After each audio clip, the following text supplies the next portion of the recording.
Before we start today's video, check out our merch shop, linked in the description down below. Use code ahsoka in all caps to get $7 off your order. May the force be with you, and enjoy the vid. Hello there. This is where the fun begins. What's up guys, unofficial Star Wars here. Hope you're all doing well, and in this video we are going to be discussing the bright future for Star Wars, the overall Star Wars franchise in a galaxy far, far away, following new leadership decisions, changes over at Lucasfilm's studio. We're gonna go ahead and hop right on into it with what this means for the near and far out future of Lucasfilm and the overall Star Wars franchise. In this video we are going to be taking a read from StarWarsNewsNet.com. I'll have their article linked in the description down below for you guys to check out there as well.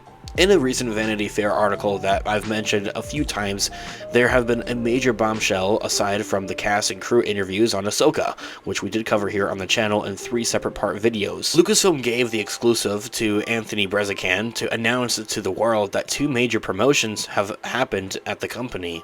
First and forefront, it's caught everybody's attention, Dave Filoni will now oversee all things Star Wars storytelling as the new Chief Creative Officer. Secondly, another promotion within Lucasfilm, and maybe perhaps even more significant to some, Carrie Beck is now the new head of development. Not new, president, like replacing Kathleen Kennedy by any means. But not only is Carrie Beck taking on a more significant role as into the development of overall projects with Lucasfilm, overall, this isn't just into the regards of Star Wars specifically, but hey, let's face it, Lucasfilm is pretty centered around the Star Wars franchise, but there are a couple other projects here and there. If they ever decide to do another Indiana Jones movie, for example, which I really do highly doubt that they'll ever continue on with that. Overall though, there's a lot to discuss here and unpackaged, so let's begin with Filoni's new title. While many people's first reaction to this may have been about time, I'm actually kind of surprised that they took this turn now. Sure, this is a reaction to the Ahsoka show performing well, but is it a deserved one?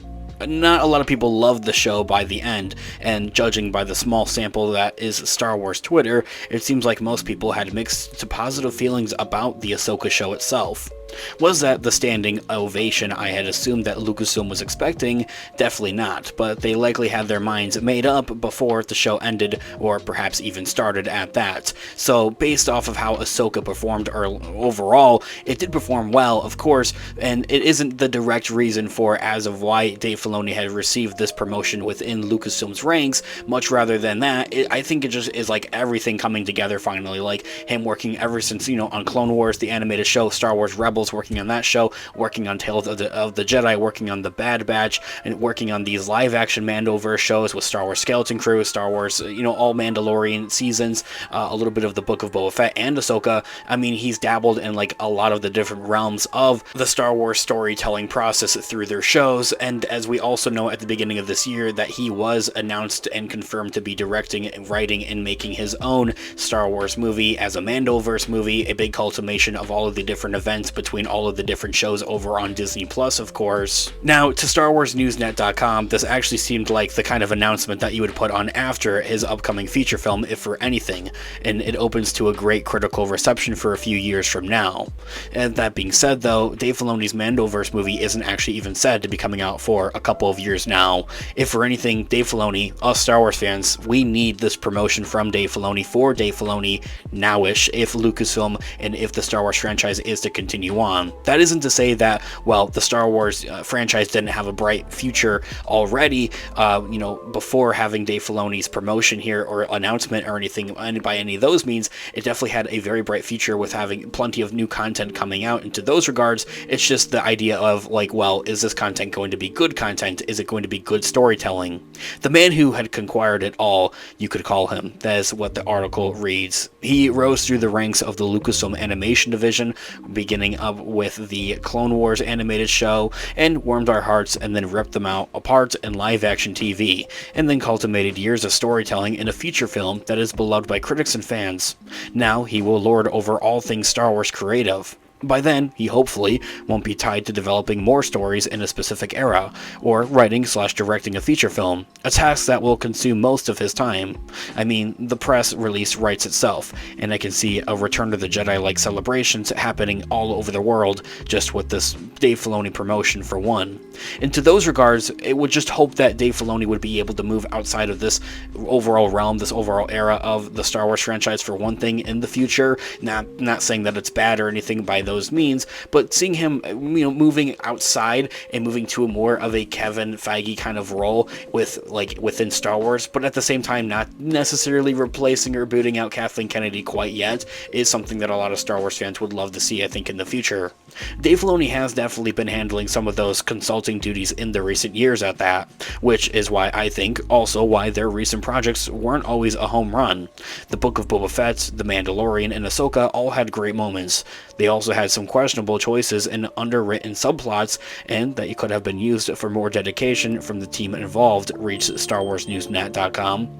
Could Dave Filoni be spread too thin is the question that remains, as in if they're kind of just trying to put him every which way, pointing him in every which way, having him working on just too many projects all at once. This solidifies my theory that we won't see his feature film hit theaters until May of 2027 at its earliest, which is what a lot of people have been thinking about his movie so far, into the regards of what makes a reasonable release date for his feature film by those means. So why the announcement now? As I had speculated earlier, this was not because of the fans' reaction to the Ahsoka show. They likely had their ready beforehand that they were going to be doing this. This is also where I'll bring in the other half of the story, with Carrie Beck is now being ahead of a development. Carrie Beck shares a similar path to Dave Filoni, actually. After joining LUCASFILM in November of 2012 as part of the story group, she had co-created Star Wars Rebels and Star Wars Resistance alongside Dave Filoni, and later moved to other live-action projects with Filoni, being a co-executive producer on The Mandalorian and in The Book of Boba Fett, and finally an executive producer on Ahsoka as well. Much like in Dave Filoni's case, that was kind of a test for her, and she aced it. She's also been promoted to one of the top positions at the company without having actively worked on a feature film, similar to Dave Filoni as well. You may notice that, with this, Kathleen Kennedy's duties are mostly delegated to other people. She remains president of Lucasfilm though, although it seems that she isn't doing a whole lot. But choosing a person in charge of choosing and or meeting with filmmakers for each of the projects the company is developing is now Carrie Beck. The person in charge of figuring out the story that they want to tell is, well, now Dave Filoni. And the person overseeing the business side and everything of those aspects with Lucasfilm and making sure that they're executing the strategy that they've set within isn't the Bob Iger, CEO of Disney, but it's Llewellyn Brennan. So, interestingly enough, with this whole announcement and, group of promotions, could this be the first step of Kathleen Kennedy announcing her retirement and stepping away from Lucasfilm? Not really beating around the bush here anymore. This is something I would like to discuss and talk about and unfold in a separate future video here on the channel. All the more reason to grab that subscribe button and that notification bell for you guys to be notified for when that video comes out. We're also discussing and covering all types of Star Wars related news, leaks, rumors, theories, and breakdowns here on the channel, so if you guys are into any of that, go ahead and grab that subscribe button and join us here today. But we think that that could be the case, actually. Her contract is actually up next year, and it's this time that the leader would typically start thinking about a succession plan of how to kind of give up her duties and pass them on to other people within the studio, should they decide to not do a re-up it, of where, she'll step back away for maybe like a couple years and then come back as the Lucasfilm president. But we've been thinking for many months at this point that this is also why they won't be having a Star Wars celebration next year, actually, as the company may be in a reconstructing phase and not ready to be planning such a big event. Just a bit of a theory though for the time being, but it does kind of all correlate and make sense. By any means though, I'm not a Debbie Downer. I'm not trying to hate on Kathleen Kennedy. She's given us some amazing projects, amazing stories in the last, years that she's been a part of the company, of course. That isn't to say that she's been horrible by any means. I think that she's been lovely, and it is a difficult team, or it's a difficult, role to take on, really, overall. It's not something that anybody can walk into that position for, but Dave Filoni seems to be teeing up for that position, so it seems that her time may be coming as her retirement. This here all being said, guys, let me know all of your thoughts and opinions in the comment section down below. I would love to hear what you guys are all thinking. Thanks so much for watching today's video. Of course, this has been Unofficial Star Wars. I'll catch you guys in the next one. Have a great one. May the Force be with you as always. Peace out.